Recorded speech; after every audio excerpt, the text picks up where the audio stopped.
ಪಾಂಡವರ ವನವಾಸದ ಅವಧಿ ಮುಗಿಯೋ ಹಂತದಲ್ಲಿರುತ್ತೆ. ಅರ್ಜುನ ತಂದೆಯಾದಂಥ ಇಂದ್ರ ಪಾಂಡವರಿಗೆ ಏನಾದ್ರೂ ಒಂದು ಒಳ್ಳೆ ವಿಚಾರ ಮಾಡ್ಬೇಕಂತೇಳಿ ನಿರ್ಧಾರ ಮಾಡ್ಕೊಂಡು ಅರ್ಜುನನ ಪರಮ ವೈರಿಯಾದಂತಹ ಕರ್ಣನ ಜನ್ಮ ರಕ್ಷಾ ಕವಚವಾದಂತಹ ಅವನ ಕವಚ ಕುಂಡಲಗಳನ್ನು ಪಡ್ಕೋಬೇಕಂತ ನಿರ್ಧಾರ ಮಾಡ್ಕೋತಾನೆ. ಇಂದ್ರನ ಈ ಒಳಸಂಚು ಸೂರ್ಯದೇವನಿಗೆ ಹೇಗೋ ತಿಳಿದು ಈ ವಿಚಾರವನ್ನು ತಿಳಿಸ್ಬೇಕಂತೇಳಿ ಸೂರ್ಯದೇವ ಕರ್ಣನ ಬಳಿ ಹೋಗ್ತಾನೆ. ಆಗ ರಾತ್ರಿ ಆಗಿರುತ್ತೆ.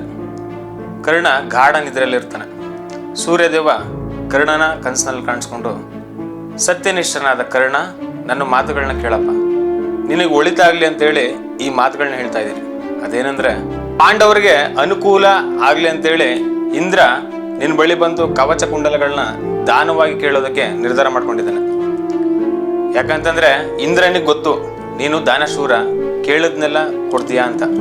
ಇಂದ್ರ ಬಂದಾಗ ನಮಸ್ಕರಿಸ್ಕೋ ಅಥವಾ ಅತಿಥಿ ಸತ್ಕಾರ ಮಾಡು, ಆದ್ರೆ ಯಾವುದೇ ಕಾರಣಕ್ಕೂ ಕೂಡ ನೀನು ಕವಚ ಕುಂಡಲಗಳನ್ನು ಕೊಡೋದಿಕ್ಕೆ ಹೋಗ್ಬೇಡ. ಹುಟ್ಟಿನಿಂದಲೇ ನಿನ್ನ ದೇಹಕ್ಕೆ ಅಂಟಿ ಬಂದಿರುವಂತಹ ಕವಚ ಕುಂಡಲಗಳನ್ನು ನೀನೇನಾದ್ರೂ ದಾನ ಮಾಡ್ದು ಅಂತಂದ್ರೆ ನಿನ್ನ ಆಯುಷ್ಯ ಕ್ಷೀಣಿಸುತ್ತೆ. ಕರ್ಣ ಸೂರ್ಯದೇವನಿಗೆ ಕೈ ಮುಗಿದು ಹೇಳ್ದ, ಸೂರ್ಯದೇವ, ನನ್ನ ಮೇಲೆ ನಿನಗೆ ನಿಜವಾಗ್ಲೂ ಪ್ರೀತಿ ಇದ್ರೆ ನನ್ನ ದಾನ ವ್ರತಕ್ಕೆ ಅಡ್ಡಿ ಆಗ್ಬೇಡ. ಬ್ರಾಹ್ಮಣರು ಬಂದು ನನ್ನ ಪ್ರಾಣವನ್ನೇ ದಾನವಾಗಿ ಬೇಡಿದರೆ ನಾನು ಕೊಡುತ್ತೇನೆ.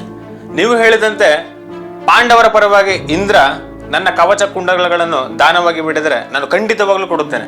ಯಾಕಂದ್ರೆ ನನಗೆ ಕೀರ್ತಿ ಮುಖ್ಯವೇ ಹೊರತು ಪ್ರಾಣವಲ್ಲ.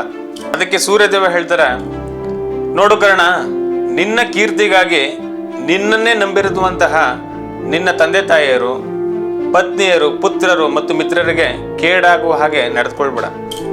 ಪ್ರಾಣತ್ಯಾಗ ಮಾಡಿ ಯಾರನ್ನೂ ಕೂಡ ಕೀರ್ತಿ ಮತ್ತು ಸ್ವರ್ಗ ಸುಖಕ್ಕಾಗಿ ಆಸೆ ಪಡಬಾರ್ದು.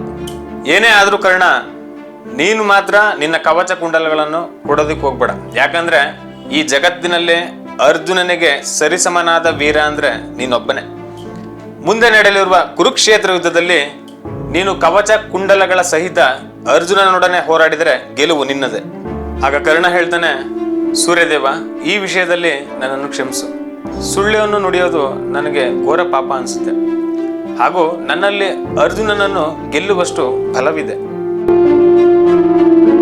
ಕರ್ಣ ತನ್ನ ದಾನವ್ರತದಿಂದ ಹಿಂದೆ ಸರಿಯಲ್ಲ ಅಂತ ಸೂರ್ಯದೇವನಿಗೆ ಗೊತ್ತಾಗಿ ಕೊನೆಗೆ ಹೇಳ್ತಾನೆ, ನೋಡು ಕರ್ಣ, ನೀನು ಕವಚ ಕುಂಡಲಗಳನ್ನು ದಾನ ಮಾಡಲೇಬೇಕಂತ ನಿರ್ಧಾರ ಮಾಡಿದ್ರೆ ಅದಕ್ಕೆ ಪ್ರತಿಯಾಗಿ ಇಂದ್ರನಿಂದ ಒಂದು ಅಮೋಘವಾದಂತಹ ದಿವ್ಯಾಸ್ತ್ರವನ್ನು ವರವಾಗಿ ಪಡೆದುಕೋ. ಆ ದಿವ್ಯಾಸ್ತ್ರದ ಸಹಾಯದಿಂದ ನೀನು ಯುದ್ಧವನ್ನು ಗೆಲ್ಲಬಹುದು ಅಂತೇಳಿ ಸೂರ್ಯದೇವ ಅದೃಶ್ಯನಾಗ್ತಾನೆ.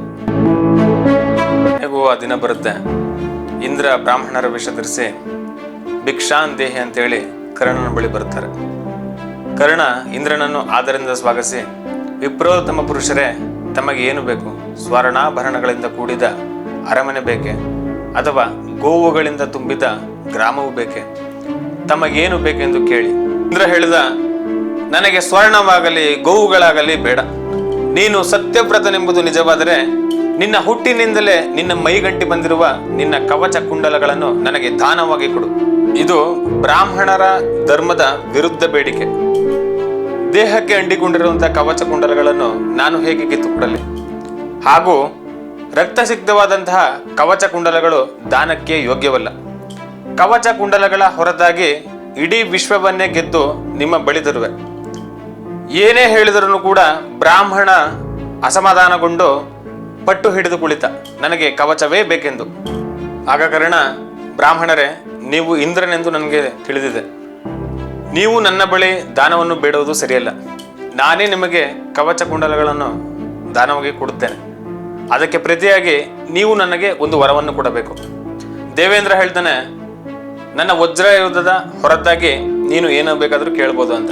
ಆಗ ಕರ್ಣ, ರಣರಂಗದಲ್ಲಿ ಶತ್ರು ಸಮೂಹವನ್ನು ನಾಶ ಮಾಡಬಲ್ಲಂತಹ ಒಂದು ದಿವ್ಯಾಸ್ತ್ರವನ್ನು ನನಗೆ ವರವಾಗಿ ಕೊಡು ಅಂತ ಕೇಳ್ತಾನೆ. ಆಗ ಕರ್ಣ, ದೇವೇಂದ್ರ, ನನ್ನ ದೇಹದಿಂದ ಕವಚ ಕುಂಡಲಗಳನ್ನು ಕತ್ತರಿಸುವಾಗ ನನ್ನ ದೇಹಕ್ಕೆ ಅತಿಯಾದ ಗಾಯವಾಗದಂತೆ ಅನುಗ್ರಹಿಸು ಅಂತ ಕೇಳ್ತಾನೆ. ಆಗಲೇ ಅಂತ ಇಂದ್ರ ಶಕ್ತಿಯಾಯುಧವನ್ನು ಕರ್ಣನಿಗೆ ಕೊಡ್ತಾ ಹೇಳ್ತಾನೆ, ಈ ಅಸ್ತ್ರದ ಬಗ್ಗೆ ಒಂದು ರಹಸ್ಯ ಇದೆ. ಅದೇನಂದ್ರೆ, ನಿನ್ನಲ್ಲಿರುವಂತ ಎಲ್ಲ ಅಸ್ತ್ರಗಳು ಖಾಲಿಯಾದ ನಂತರವೇ ಇದನ್ನು ಬಳಸಬೇಕು ಮತ್ತು ನಿನ್ನ ಪ್ರಾಣ ರಕ್ಷಣೆಗಾಗಿ ಮಾತ್ರ ಇದನ್ನು ಬಳಸಬೇಕು. ಹಾಗಿದ್ರೆ ಮಾತ್ರ ಈ ಅಸ್ತ್ರ ಉಪಯೋಗಕ್ಕೆ ಬರುತ್ತೆ. ಇಲ್ಲ ಅಂದ್ರೆ ಈ ಅಸ್ತ್ರದಿಂದಲೇ ನಿನ್ನ ಪ್ರಾಣಕ್ಕೆ ಕಂಟಕವಾಗುತ್ತೆ. ಕರ್ಣ ಅದಕ್ಕೆ ಒಪ್ಪಿಕೊಂಡು ವಾಸವಿ ಅನ್ನುವ ಇಂದ್ರನ ಶಸ್ತ್ರಾಯುಧವನ್ನು ವರವಾಗಿ ಪಡೆದುಕೊಳ್ತಾನೆ.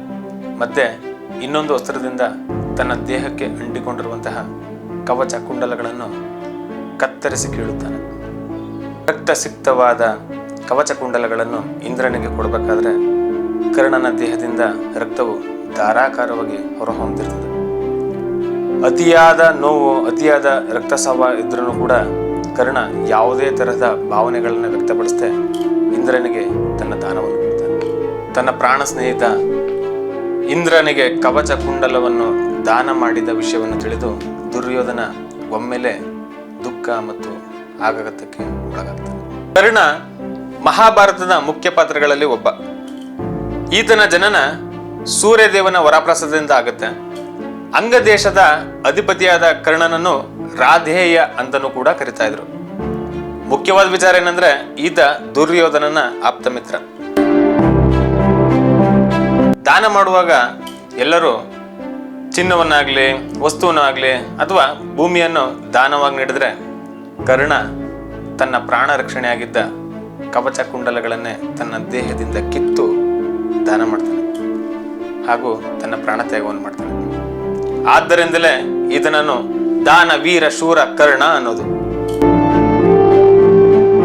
ಕರ್ಣನ ಕೊನೆ ಕಾಲದಲ್ಲಿ ಶ್ರೀಕೃಷ್ಣ ತನ್ನ ದಿವ್ಯ ರೂಪವನ್ನು ತೋರಿಸಿ ಕರ್ಣನನ್ನು ಕೃತಾರ್ಥನಾಗಿ ಮಾಡಿ ಮುಕ್ತಿ ಕೊಡುತ್ತಾನೆ. ಏನೇ ಆಗಲಿ ಕರ್ಣನ ಅತಿಯಾದ ದಾನವ್ರತದಿಂದ ಆತ ತನ್ನ ಪ್ರಾಣವನ್ನೇ ತ್ಯಾಗ ಮಾಡಬೇಕಾಯಿತು. ಕರ್ಣನ ಉದಾರ ಗುಣಗಳನ್ನು ಕೇಳ್ತಾ ಇದ್ರೆ ನನಗೆ ಗೊತ್ತಿಲ್ಲದೆ ಇರೋ ಹಾಗೆ ನನ್ನ ಕಣ್ಣಂಚಲ್ಲಿ ನೀರು ತುಂಬುತ್ತೆ. ಕರ್ಣ ಅನ್ನೋ ಮಹಾನ್ ವ್ಯಕ್ತಿಯ ಹೆಸರನ್ನು ನೆನೆದ್ರೆ ನನ್ನ ಹೃದಯ ಭಾರದಿಂದ ಕರಗುತ್ತೆ.